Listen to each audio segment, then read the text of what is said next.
Peut-on faire de la traduction en jetant la traductologie à la poubelle? Madame, Monsieur, bonjour. Je suis Thomas d'Akantabi Kumavok, enseignant, traducteur et auteur de l'ouvrage de la sémantique à la traduction. Alors, est-ce qu'on peut faire la traduction en mettant de côté la traductologie? Je vais répondre à cette question parce que un abonné sur LinkedIn m'a dit, eh bien, je vous félicite pour votre travail que vous avez abattu en produisant votre ouvrage, mais je suis désolé, je ne m'intéresse pas à la traductologie. Ce qui m'intéresse, c'est la pratique de la traduction. Donc, cette vidéo me permet de lui donner quelques éléments de réponse. Alors, je reprends la question. Est-ce qu'on peut faire la traduction en mettant de côté la traductologie, en jetant à la poubelle la traductologie? Je dis non. Parce que le terme traductologie a été inventé par René Goffin de l'ISIT à Bruxelles, si je ne me trompe pas. En tout cas, corrigez-moi si je me trompe. Et ce terme, comme je le dis, a donc été euh, développé par René Goffin. Et ce terme désigne en fait la science de la traduction, c'est-à-dire l'application linguistico-théorique, descriptive euh, de la de la traduction. C'est une science de la manière de traduire. Et cette science-là puise dans la linguistique. Donc, nous pouvons dire que la traduction, la traduction, c'est une linguistique appliquée de la traduction. La traduction, c'est juste la pratique, mais la théorisation passe par la traductologie. Alors, lorsqu'un abonné qui est un traducteur peut dire que il ne s'intéresse pas aux questions de traductologie et que ce qui l'intéresse, c'est la pratique de la traduction, ça veut dire que vous allez, euh, vous allez ériger un mur sans théorie. Vous n'avez pas de, vous n'avez pas d'équerre, vous n'avez pas le matériel nécessaire pour élever votre mur.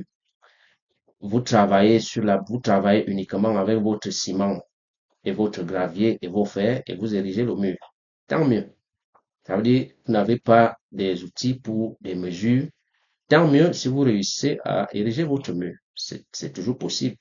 Ça veut dire que tout ce que vous faites, vous pratiquez cela sans aucune théorie, sans aucune réflexion, parce que la théorie, en réalité, c'est la réflexion qui précède la pratique.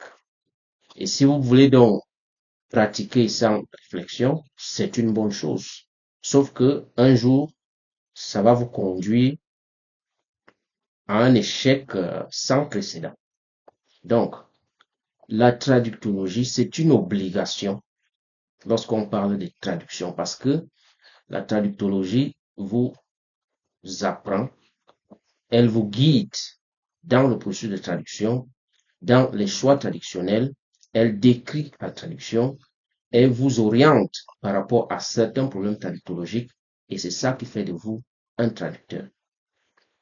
Cependant, il est important de comprendre qu'il y a une différence entre un traductologue, c'est-à-dire que quelqu'un qui a peut-être eu un parcours linguistique, c'est-à-dire qu'il a une maîtrise peut-être en linguistique, et puis il part faire une thèse en traductologie sans au préalable avoir un master en traduction.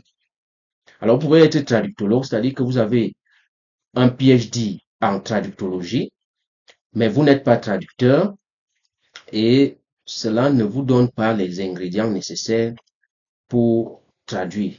Donc, vous pouvez juste enseigner les concepts de la traductologie, vous pouvez enseigner les théories de la traduction, mais vous ne savez pas traduire. C'est ça qu'il faut, c'est cette différence-là qu'il faut faire. Donc, il est mieux que, sinon, si on veut faire des études en traductologie, des études supérieures, il est mieux de commencer par la traduction, c'est-à-dire d'avoir d'abord un master en traduction. Lorsque vous avez un master en traduction et lorsque vous pratiquez la traduction, vous devenez donc pouvez donc faire votre master en traduction, vous pouvez donc faire votre thèse en traductologie et vous allez vous en sortir. Cela dit, on ne peut pas penser que parce qu'on a eu un master en traduction, c'est bon. Comme on dit au Cameroun, c'était bon. Ce n'était pas bon. Ce n'était pas bon. En d'autres termes, quand je dis c'est bon, c'est pour dire que ça suffit. Non, ça ne suffit pas. Vous avez eu votre master en traduction en 82, par exemple, où l'intelligence artificielle n'était pas si répandue. Mais c'est pas la même chose aujourd'hui. La vie, elle est volatile, les choses changent chaque jour. Donc, il faut vous adapter.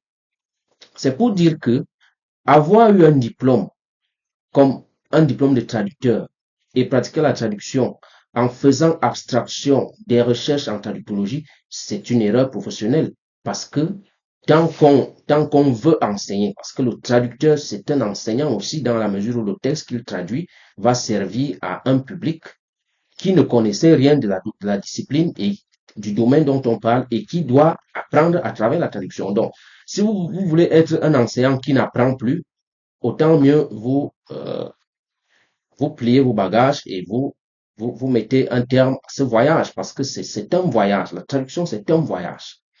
Alors, il faut actualiser ses compétences. Voilà pourquoi même les machines ont besoin d'être mises à jour. Il faut actualiser ses compétences. Donc, la traductologie fait de vous, ou alors les recherches linguistiques, ou alors l'application de la linguistique à la pratique de la traduction est une obligation pour tout traducteur.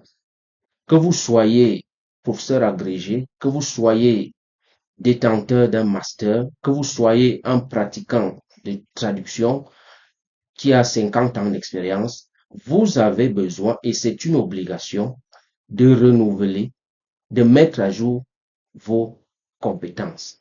Sinon, vous allez, à un moment, vous serez buté et ça ne fera pas une bonne image. Votre image risque d'être ternie.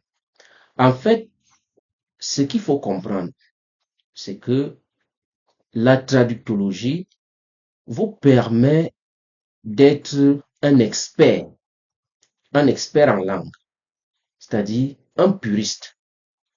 Parce qu'il faut comprendre que vous pouvez avoir peut-être deux thèses dans deux disciplines. C'est-à-dire, vous avez une thèse en études anglaises, une thèse en études françaises. Mais si vous n'êtes pas traducteur, c'est un peu difficile vous ne pouvez pas traduire si vous n'avez pas été formé pour traduire. Parce que vous avez l'anglais qui a sa façon de faire et le français qui a sa façon de faire. Vous pouvez parler ces deux langues. Mais lorsqu'il s'agit de les écrire, c'est une autre réalité parce que en parlant, nous faisons des fautes. Nous commettons des fautes en parlant. Nous pouvons parler couramment. Mais lorsqu'il faut écrire, alors les règles ne sont plus les mêmes. Voilà pourquoi la traductologie, à travers des concepts comme, ou alors des approches comme l'étude contrastive, l'analyse contrastive, vous permet de comprendre que ici, il y a similarité entre l'anglais et le français, ou bien l'arabe et l'allemand, ou le portugais et l'espagnol. Ici, il y a dissemblance, c'est-à-dire qu'il y a différence entre les deux langues impliquées. C'est ça qui fait de vous un puriste. C'est ça qui fait de vous un puriste. Et il faut toujours se ressourcer, toujours faire des recherches dans les deux langues pour être capable de comparer et de savoir que les deux langues ne s'utilisent pas de la même manière.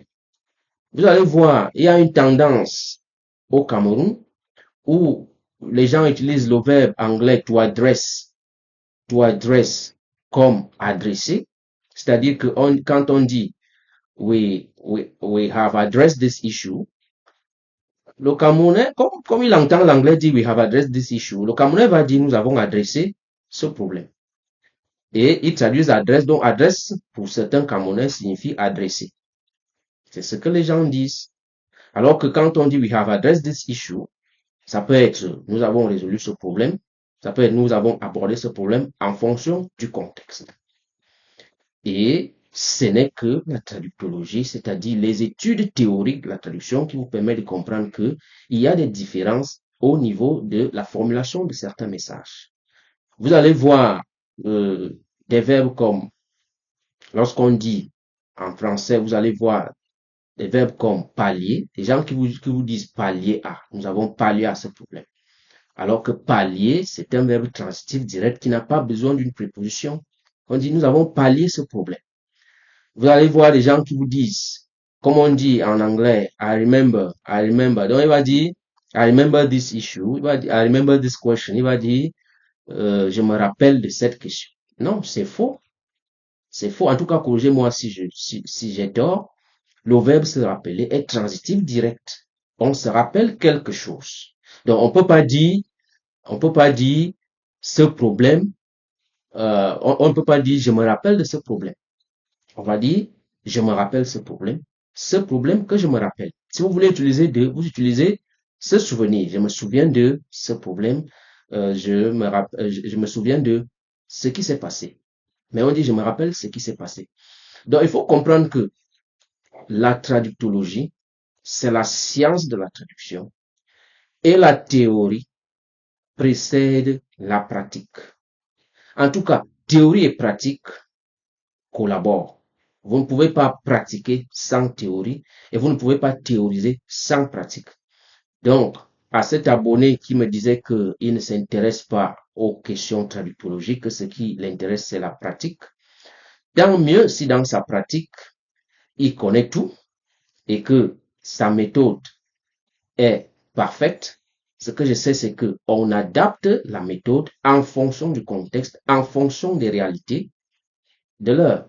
Donc, il faut revoir ses compétences, il faut actualiser ses compétences et il faut comprendre que la traductologie est là pour alimenter, pour enrichir la traduction. Donc, c'est une obligation de faire de la traductologie. En fait, c'est une obligation de, de faire, de comprendre que la traductologie et la traduction vont ensemble. Il n'y a pas de différence. Il faut juste savoir à quel moment on peut prendre quoi par rapport à la théorie pour appliquer ça dans l'applicabilité de la traduction. C'est-à-dire, il faut vérifier l'applicabilité des principes traductologiques devant le texte que nous avons à traduire.